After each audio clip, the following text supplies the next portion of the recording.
Pancreas यानी कि अग्नाशय। Pancreas ये हमारे पेट के ऊपरी हिस्से में स्थित एक अंग है, ग्रंथि है, जो कि पीछे की तरफ स्थित होती है रीढ़ की हड्डी के पास। और पैंक्रियाज का विशेष काम है इंसुलिन को बनाना, खाना पचाने वाला जूस को बनाना, और ये इसका जो ड्रेनेज होता है वो आंत में होता है। ये उसकी सामान्य बात है। अब पैंक्रियाटिक कैंसर क्या होता है? जब पैंक्रियाज यानी अग्नाशय में कोई गांठ उत्पन्न हो जाती है, अनियमित ग्रोथ होने लगती है, उसको पैंक्रियाटिक कैंसर बोलते हैं। यह बहुत ही घातक हो सकता है एडवांस केसेस में, और इसकी मृत्यु दर एडवांस होने पर बहुत ज़्यादा होती है। तो पैंक्रियाज कैंसर क्यों होता है? पैंक्रियाज कैंसर देखा गया है सामान्यतः इसके कई कारण होते हैं। जो मुख्य कारण होते हैं इसमें स्मोकिंग से बहुत ज़्यादा इसका रिलेशन है, स्मोकिंग और टोबैको च्युइंग से, तंबाकू से। दूसरा मोटापा। तीसरा जेनेटिक कारण होते हैं, अनुवांशिक कारण होते हैं, जिसमें सिंड्रोम में या फिर जीन में म्यूटेशन होता है, उसकी वजह से पैंक्रियाटिक कैंसर मिलता है।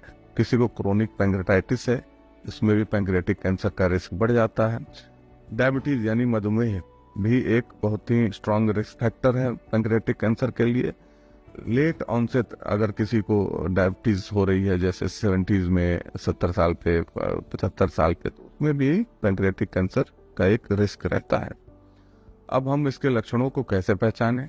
पैंक्रियाटिक कैंसर के लक्षण जनरली जो उत्पन्न होते हैं, पेट के ऊपरी हिस्से में दर्द का होना, भूख न लगना, वजन का तेजी से कम होना। अगर पेशेंट डायबिटिक है तो डायबिटीज का अचानक से अनकंट्रोल हो जाना। बहुत दिन से डायबिटीज अच्छा चल रहा था शुगर, लेकिन अब अचानक से अनकंट्रोल हो गया, सेम दवाइयों पे, सेम खान पीन पे। और पेशेंट को पीलिया हो जाना।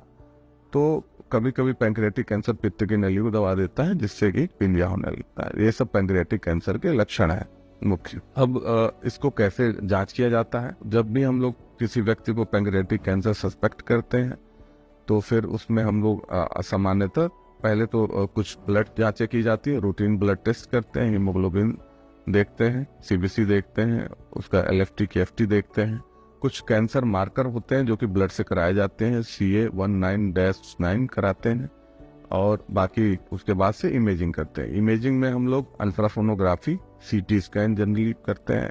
अल्ट्रासोनोग्राफी में अगर लगता है कि हमें बहुत क्लियर नहीं हो रहा है एब्डोमेन अल्ट्रासाउंड में, तो फिर सीटी कराते हैं। सीटी से हम कैंसर को बहुत अच्छे से देख सकते हैं और उसकी स्टेजिंग कर सकते हैं, और कैंसर रिसेक्टेबल है या नहीं रिसेक्टेबल है, ये भी काफ़ी हद तक हम उसको सीटी में स्टेजिंग कर सकते हैं। दूसरा चीज़ होता है कि अगर हमें सीटी के बाद अगर हमें एफएनएसी चाहिए उसको कंफर्म करने के लिए, तो उसके लिए एंडोस्कोपिक अल्ट्रासोनोग्राफी भी करते हैं, जिससे हम लोग एफएनएसी ले सकते हैं पेट के अंदर जाके, और उसे कंफर्म कर सकते हैं डायग्नोसिस को। अब इसका निदान क्या है?